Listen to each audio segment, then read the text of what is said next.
guys, live spot po ngayon tolom he. Happy Independence Day vo in hi Independence Day voice som sari pariat na niya chuan kini lamchu I kakat mizo welfare oi ngoro o uber min daw ko leto oh kini lamchu kakata mizo welfare day niya kan mangdo na chuan he KMS na kan lucky ticket kan lucky coupon zor tour te ka king boka chuan I vo in hi I khoi ve nge ka shelawa helai kan member chumi u chumi thi kan nei boka damlo chu tiang vel ngai chu kan ya kan program hi cancel chi ni to si lawa ma se vo in kan program hi I vlog pa ni or pakhata lo da kat lo tu manga chuan enge tinge hun kan man e vo in hi I keima hi kalas welfare day ani ba ka chung te hi kani le kanau po hi ani mai thaya pathian zara kan tu manga kan om thei chuan I na kum June vela kana wina zirna azawanga pathian zara dam te a azo thei chuan August ni som panga hi welfare day ni wangin a kan to kher lawanga chuan go in hi kan chung kata chana poimo don khop mai a moi ve po engma kala mai pe law dar thuma program ania dar nia na zirania so that uber driver law chuan dar nia house na ziranga e wangin an tan ma tuna dar ni ve che chania ase hi le chan ve hi sa pa dar hiak ko kan ni wangin chung ten lo lokal lo helai spot hi ka vlog a han alang le mai alang le zen to don lo awangin hei mai chot hi kan hnai don mai sia ma se ka pem san man don ni he aran main so ka chung ten ron thea ye chu ka zo lo khop mai voin chu to kor ka le kha ke ms ka hadu sia hei zong hi ka zo na the tribal na oh lo horn man hian go in kan khwa chu nia tunai chu rohi sur ve deuh lek masi alum em thoni bia ko shelo ke ma chu ka sit de chu ka sheng box ya a sheng tho box ma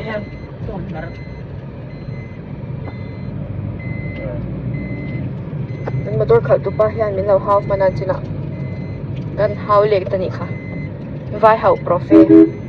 vai chong sa thiam lo ma se vai hau chu thiam the location is zo hela hi ni he ni bak bak location chiang hi om lo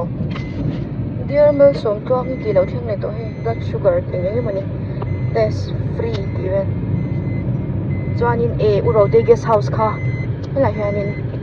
I kan ti lang nge a number ka lo da ti lang Calcutta lo zin New Town Mizo guest house anei tu nurse ni bok kon tan pel to mi tan pel lo tro devils ti chunga khana nia ai nim min ti bo vek ain sun hi to ro te hi nula taima nula strong hemi chunga hian na chunga khian nuam lu tuk athar lakin a lo a an number contact theina ka lo da ang ni tina traffic jam na lai ka lo thei lo alu special traffic jam lo ve tat ni sakara po akan tin ve zeu traffic jam a jam lo pon motora tight em reng chin lai ko la hian rak thak takin e kan kheng le to do na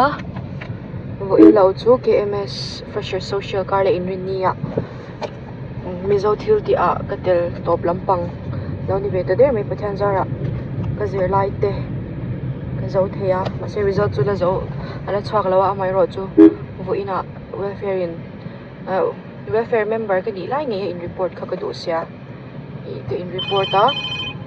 chan chu member ni to lo no in report kha nuam lo china ni chumo na kuma dei kan dong don bok nin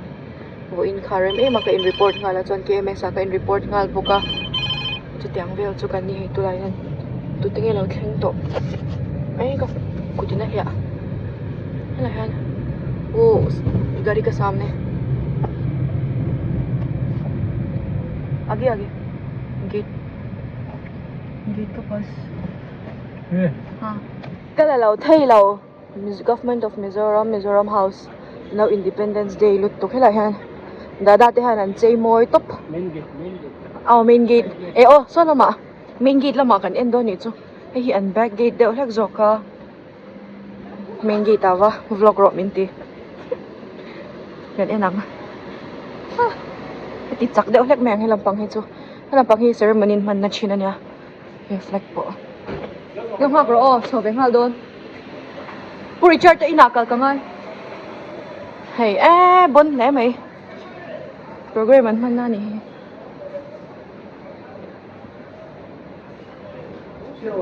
kan enang u Joshua ka ti angai don duk u jona i thleng to em ka tia ni kuma ka thleng to atia wow hey banner moi hle mai khung eu jona chu nai lua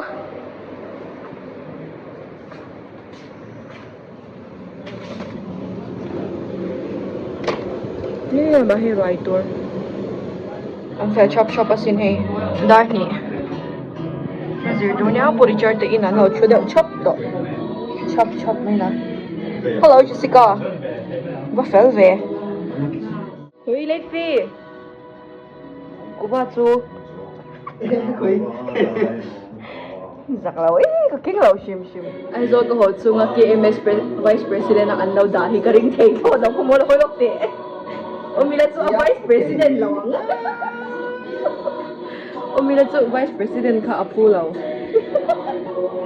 mida kan ra ta alam na kan da ang khatia ti chu program man chan law dar thu malari law de hek laki ko pon khong ro dar thum chan torania han la omang law ani he hena ma KMS desk ni tel maset lekin na hemi zo put rose heiza em pe pani so mas in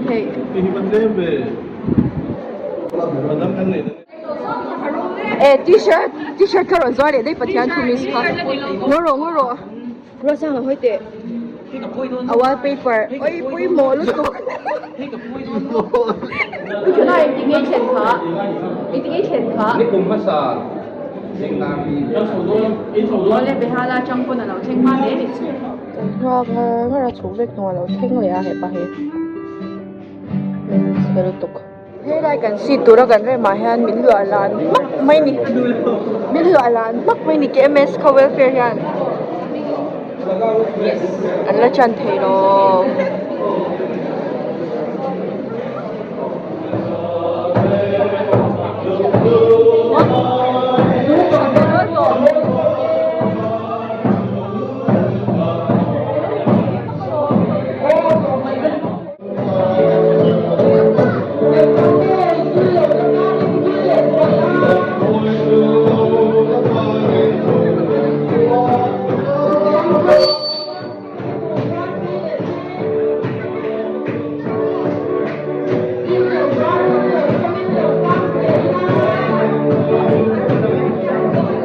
moi le mai pinansi sam thernen chuan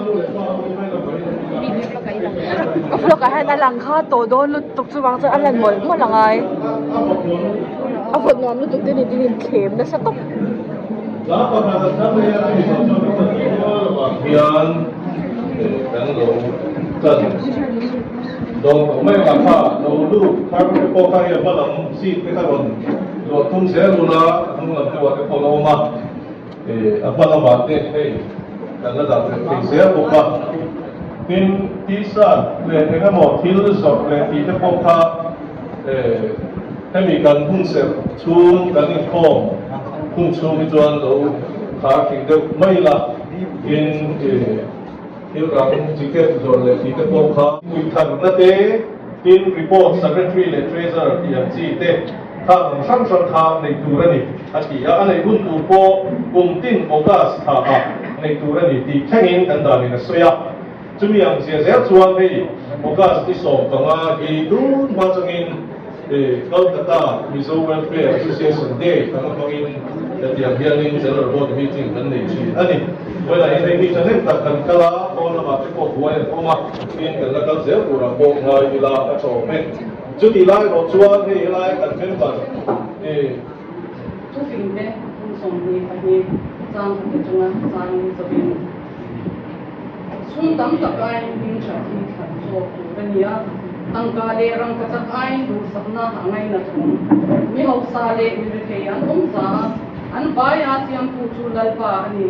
mi mang sia chuan thil thalo chu a huin a bi china mi mo te ro chuan a ton mei china to pa chin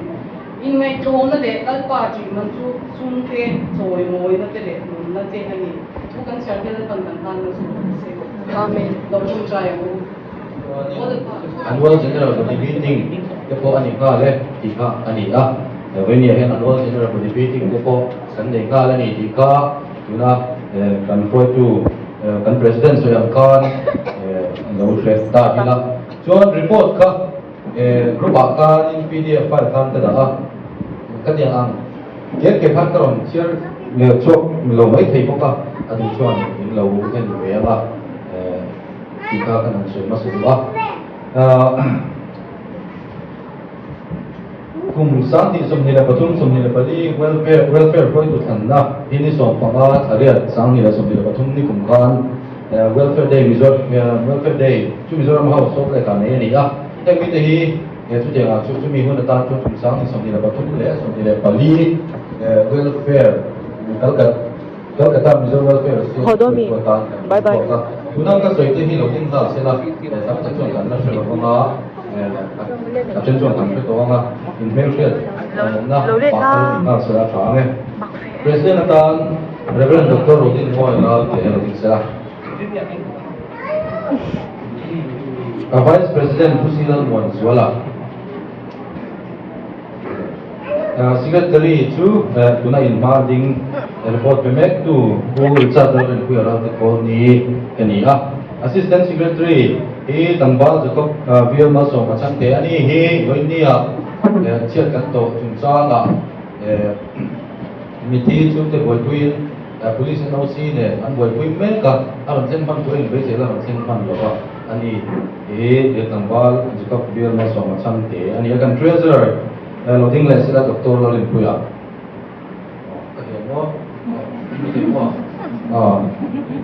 Financial Secretary PH Liat Ming Thanga. Ole, along ome. So obi meeting dian kumsang ni somnile patum le somnile pali sunga executive committee member arwan ala chung te chu a om ka ika kala mate ka loading le don nia. Reverend Jesse Lolin Liana. Ani hi tamrong na. Abang ni min kan khi mà anh là liền nhìn đến phía với tập báo chào cho đồng tao thì đâu nghe Reverend C lâu chân thì mà Reverend mất sống đinh liền à majority chef mất sống đông liền à anh đi anh lâu nó khăn lâu nghe nè Dr. kia là việc chú mà là không này Dr. là một quý par alo mình thế là mà cú là việc số là ano ba? Nula bila long pui. Tangbal mga television ni. Nula sa Paris sa nula ke than moi. Ole, no me chuan executive committee hian KMS president le secretary ex officio member an ingala chu ta president chu milaya kan ruat chu Jonathan along sa tao mem Achwak. achwa pa ni chu chuan secretary tangwal chu thang la ru puya Ako. okay patu ania ani ko boy ania nge khang ho ka executive committee dura arwate ani executive meeting masaber chuan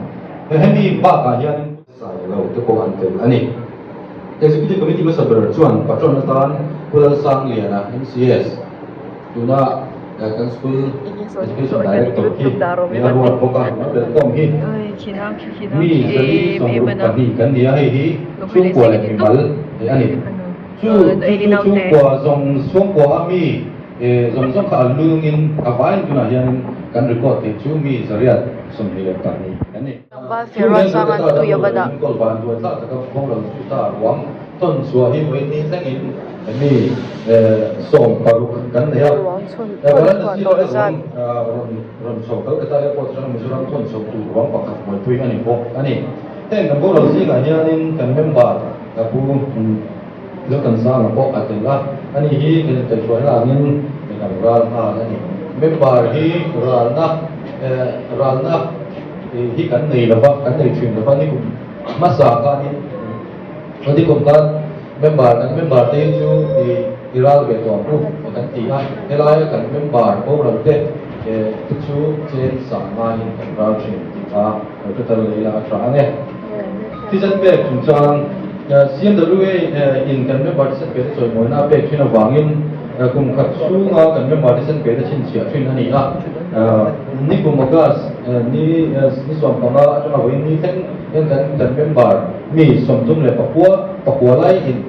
ที่ฉันนั้นเป็นที่การชินเชียอันที่เราเดี๋ยวจะบอกไม่เทีย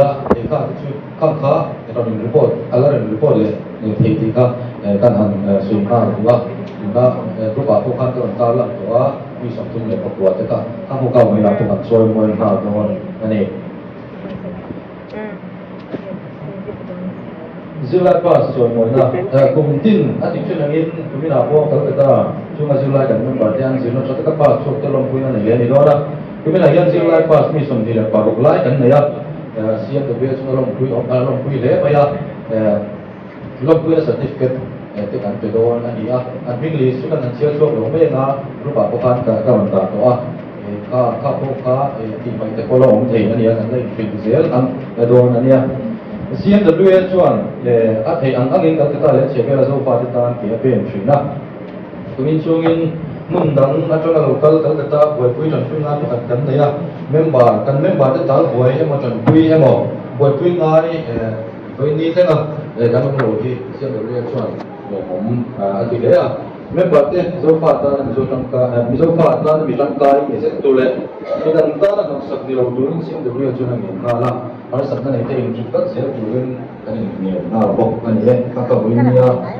ka ko te chu ani le ka lo le na umar de lo lang vero seก็คือทางโรงเรียนฟอร์มเด็กจะไปกันนี่อ่ะป่ะเสียแล้วนะยังไม่มาสอบเกี่ยวกับกันเนี่ยชวนดูนะโรงเรียนเราเด็กกันห้องงานพวกกระจังกันหมดข้าที่ไปเด็กที่ชวนเด็กที่เราหมดเดียวหมด Wala kan niya kata kan sumhan ni sing khat san sari somria ania fikon na receipt leina kha sari somnga man ania chief minister te lu pa so leina tan kan cheng sing khat le sanga kan se ani medical hospital no pang damlo zona vel hui chon pui na tan ka welfare cheng sang an pe ani welfare sports boys and so tan kan Siang di sana sesuatu seperti mana welfare sports senso tanhan singa sana leceng semua pergi mana ani welfare pisat siam na turun pisat wamo takkan hak siang senso ini singa sana lihat sandi ani miti thada pual ating pui lum senso sangtum sanga ania cuma ting pui lum ani cap capu lom na senso jong song ta nuai kat sing hi sa hi zasari somria ani mithila na mithi pasari kanala member pakhat taya kanal tel koka ta khan che sing khat san khat kan se ani nula balro ti tang phang chanpui la kha sa khat sanga kan pebok ani tikha kan sum han song so ma chu nuai thum sing khat sang thum le che somri panga ani a closing balance sahi nuai thum sing ruk sang riat sali sombuat pani ania sum fireball me poisa sing ruk sang ni zakwa le cheng hi enaya tuna teng ta welfare sum me he nuai thum sang thum sanga sombuat pani ania welfare dina sum kan nei song song he nuai sing riat sang khat sama sumkum dua ani zoru nei le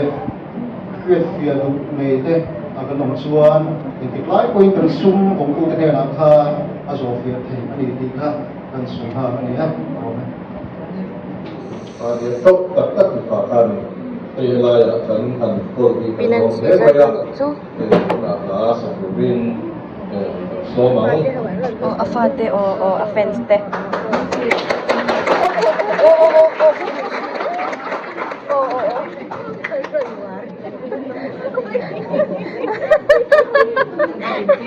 Ano ki zakngar-ngar, o, di ka, zakngar-ngar. Pinansi!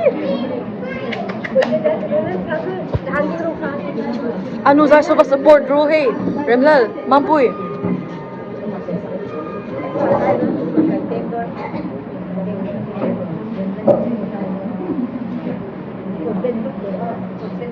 Pala ako. Look for portrait.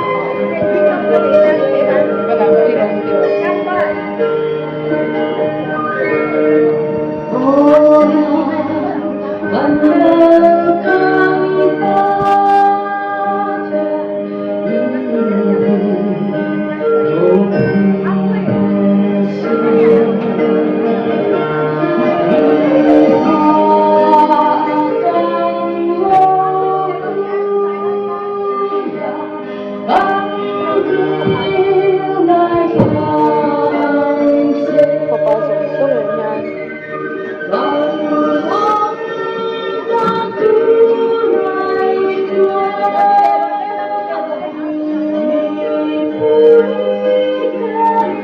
Beng sexy di Remlalan.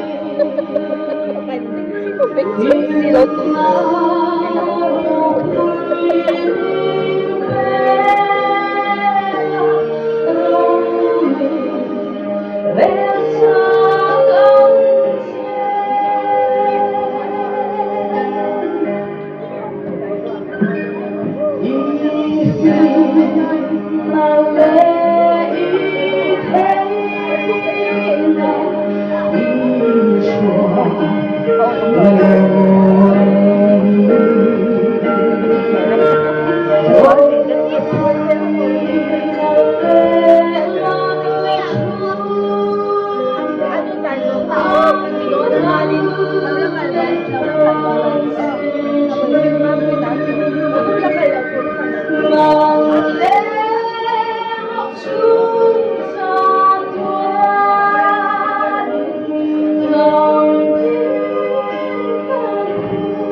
Sunday school ka na ang tinuwi ho. Sunday school mi sa train ka bang kung siya. Sa lain anom chabula yung boxing.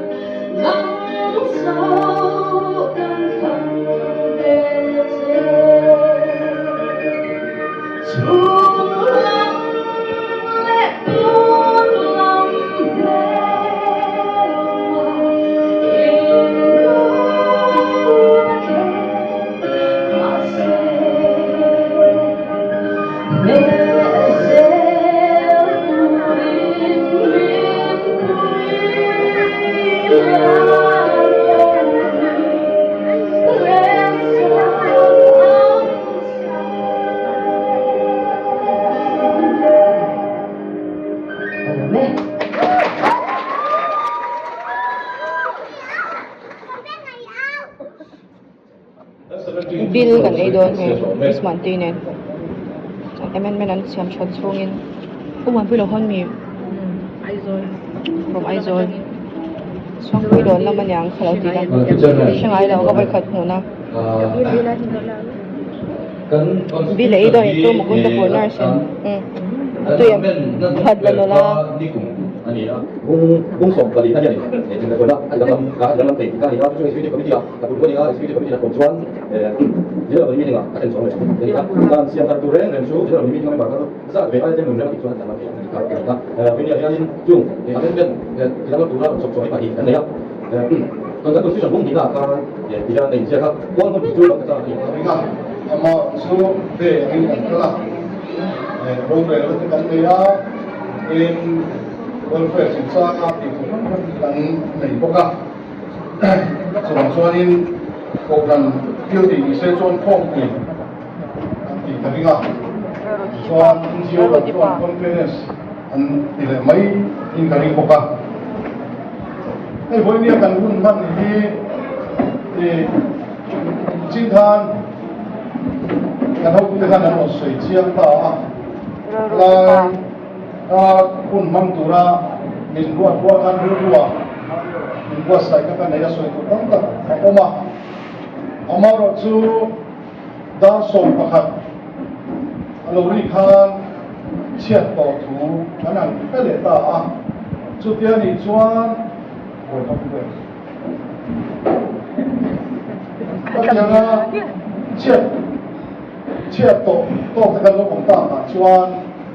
hemi hi bizodel van fatila pot se chuang lovin ni danga son chi po ani lawa August ni so panga Independence Day ati turania nak tu ka son don ina nak tu khan so panga ni to don si lawa voina ti ngenge tu bok sia tu wa bon tha le voina ti fel tu le tiu khang khang ta kha alo om tu tu ba wang khan hei kan ti fel ma chuan kha na te po kan nei ten ti kha ru pa khan ron lang le chu tia ni chuan soi sei chi ni lo ni hi oi te in kan ni khat dak in ka soya ka su to ma yang ka ti le ti chuan soi bak lo tu ra kan chu lai in kan che me in tiang kan ni ta sia thana kun khachu kan mang lo ma an ti le ta kan chuanin aka in post sai an sa kha soi tu ka aron nu le chu te zo hemi ka khan nu hian chai ka pai to ya chai ka pot se ya chai ka pot fa na chu te ko chuan ko oma ta kana kun rei ta kal lo ba ha pathian tu mun khal changin lo ngai tha ila rong phua mi tan ne na til ko la le ka thon nga sal tu ka changin tin chu ti chau chu ni lovin kan phe om na ko lovin yo mang ko phe om na chuan chel na siama chel na chuan hiat na siama hiat na chuan bei sei na siam ti kan ko si atia helaya aron soi tumber ahi chu tharau lama kan uitling na le ma kan so na aron soya adik cha amaro chu he kan taksa hian tharau oma rilu oma taksa boka taksa zon poin adik theitorin ka hia lo tin na mu chuan khia ta nei tu chuan chel tu la fe om tam sak bal ta na tu la ni tu na choi moi na zilai ro ting te na kan nan tu te bo hi o sam takin an ho thil lo ni fe om tam ta kan an tuara chuan sana umang lo bat lai vara in zir te tu la thei tok chuat ta me tu la chu tiang fe om an tok atam chuan fiat na thiam na an lo dong ta chi ani chu wang chuan thiam na hi chini in le fiat na hi chini in om theya pakhat na chuan in bon talen an tia kan pian pui mi ring ni na hian fiat na hi kan nei pim phima silnia lowa mi talen in bon talen nei thata tak mi fing le mi ro pui an om pokani ti chuan zirna changa fiat na le thiam na neya mi ro pui poka chuga chuan fiat na nei tlem in bon talen nei thatan na thei chuan an pian pui fiat thiam na le theina an nei na khan zirna in aron bel cha le chuan kia mi ta na mal som khen tu mi thiam ni ro pui alo chuak thei na ni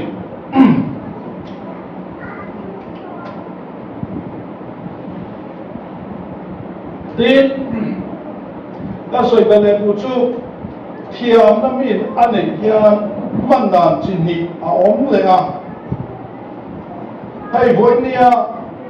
ISIS gần tí hậu tê World Trade Center an sụp đón khan khata pilot ron chuang về thế cả mi thiam mi inzil thiam ta cái này amor chu an thiam na kha mi tam tat thi na le chian na a huai lu ta ni chuan kan thiam na kan piat na te hi ke ma ni tan chau ni lovin kan chung ko tan chau ni lovin kan mi ring pui kan nam pui kan chi pui ta ta na kan man chang kai phot chuanin chu thiam na nei tu chu pathian ngom zong alo din thri na ni chuan thiam nei chu kan nei amor chu kan man dan adik lo ero chuan tulaya an soi ka hiat thina chu doctor thiam tak anong chua ka dam do ina an thoka chu thiam na nei lo ai chuan chu mi chu cho polita chu tiang chuan a rui thei an ti a doctor rui thei ching ngol vei te poi kan lo om to ni ho le chu tiang ani chuan an thiam na ha an chiat puina an mang ta zo ani voinia kan choi moi mek ta hian he an sir he om tam tak pal tanga an lo thi an thiam na hi midang ta na mal so na then turin lo in wa sai sel sa zir thiam na le valo tina khan ala to lo chumi pia ala ma chon chu kan thiam na le kan sir kan piat chu mi ta ta na chon kai ta kam man tha pathian ina thiam na te fin na te min pe chan ani chu tiang chuan in rombo kan di definition Sophia don taila i Sophia dani a ombakin ka thelo keima ina ka khai khom na ka hil fia dala chuan rombo kan ti hi midang ta na kan theina kan thiam na kan hun kan pha kan lo pek ve a hi thiam na ni akati again kia ka tiang mi ta ta na kan in pek chon ai rombo na chun mai missionary te rombo lim lam ti man ka en vati ring lo mi te bo rang mai tu nun nei lo tan nun an nei thei nan an fil ani an tha an nun an sum an thei na an se ngani gan upa in gan pa sorin tukin singa sandeya dia ina rombo na ane eng tinga rombo ko bo chua anga thatu mi pui tan har sanakara an thamwan thaina te mang an lai kwa lim ta an om thaina tu thu tharau thiang lim ti tu thiang ti thaina le lai suan tho kha min fil ani chu rombo ani mi ta na kan theina kan thiam na kan va pek chua ka rombo chu ani ren to ani ai ni china khan report kan ngai tha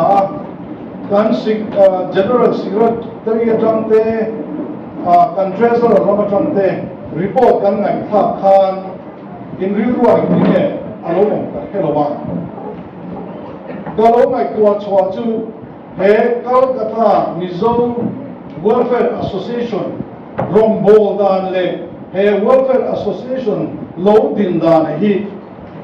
adang lam le ni ta ya dan rama ve chuma thilate in phochum thilate pol adinga chu chuan phochum thil aboi pui thina ni phochum a cheng te ve chuma cheng te an chiat an tha aboi pui thina ni Kini Kolkata Mizo Welfare Association chuan a chunga om a in mi dang tan kan luam chuak tam zo tuna po kan ruam chuak ni kum August tha atanga tun August tha thleng hian som paru ti chuan he varanasi tanga ruam kan ton chuan pe chuan som pasari keima ni chunga tanga he welfare member chunga in buai puile thil ti hi a om vaklo mi ka tan zo kian kan lo in pe chuak sar zo ni ti kam hian he CMWA rongbo na hi pathian mal sok ta le pathian lo zong midang ta na mal sok ni tura holding alo ni chiang he mai a ka tia khodang mizo bitna Moi de chuna chang sang ni sang ni. Singlai ko ke long pui na certificate tan nak kan ya certificate mo na tu sia pi tang balance ko mo ya Oh. apa na sa mi na ne la kum sa bi som di patum ata sa bi som di padi chu ma singlai class 10 ho tin ta ka so ba gin kan long pui na so mo na tan di na tam da ne atal je la ta du sa kan da ne President, Reverend Dr. Okimoy Ate, and Secretary of the Child, Reverend Okimoy Ate, coordinated meeting siya lang. Ani, tambalat suwan mo ya, apa na sa amin na. Ano lawa? Min kalam daling ko sa kadi ng show mo niya. Apa na din mo ya? Ano na din mo ya? Mula ano na po yung ya, class 10. Apa, Reverend Dr. Okimoy Ate. Mula receive yung po yung class 10. Mula Emily, ito pa mo yung class 10. Mula yung isang po na class 10. Mula siya po yung class 12. Apa, Reverend sila sa lima. Mula mo yung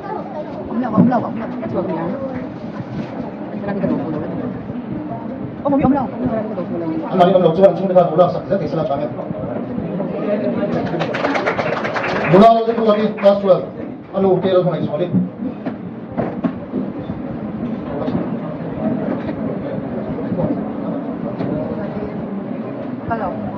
Mula Elizabeth Kalamoy, BSc Nursing. Speed up jar ko. Dr. Liz Kalamoy, BHMS, Bachelor of Public Medicine Surgery. Mula mo sa employ ko ni Bachelor of Vocation, Interior Designing.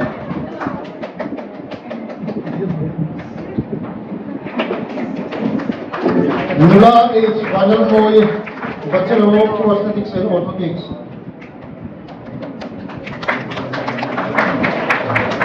Tambal Jairusa, BD Bachelor of Divinity. Tambal Gopeirosa. Kalau dito na siya, wala sa tingin naman. Siya doon, dalaw inang. Tambal ng Texana, BD Bachelor of Divinity. Ang siya, nguro ka doon, idiglaw. Adiglaw ng pe. Zara mo yun dator. Sige. Zara na lalaw. Kadaron lang ko, may he. Mula nalalaman na ngayon umi. Apa, di ba rin ito pa na? Tangwanan sa Moya. Kaya kadaron king lol.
thiện nên là chọc trời lần ba cái bát hiền mình khơi tu Israel là lệ yom puina apanga của India dan program de luang taka pangri luang Dar nga first session kan nga umapoy samsam na. Second session ganon vlog na nga ani karon zoom may kay ani chong rin na nga eng mo miron text dati hi party ni na lolom ka abay siya kan man silawa boy ay takin second session kan la chan lo do hega unahan nga le minutes som dile pariad bor vela niya kan ang swag dar sang may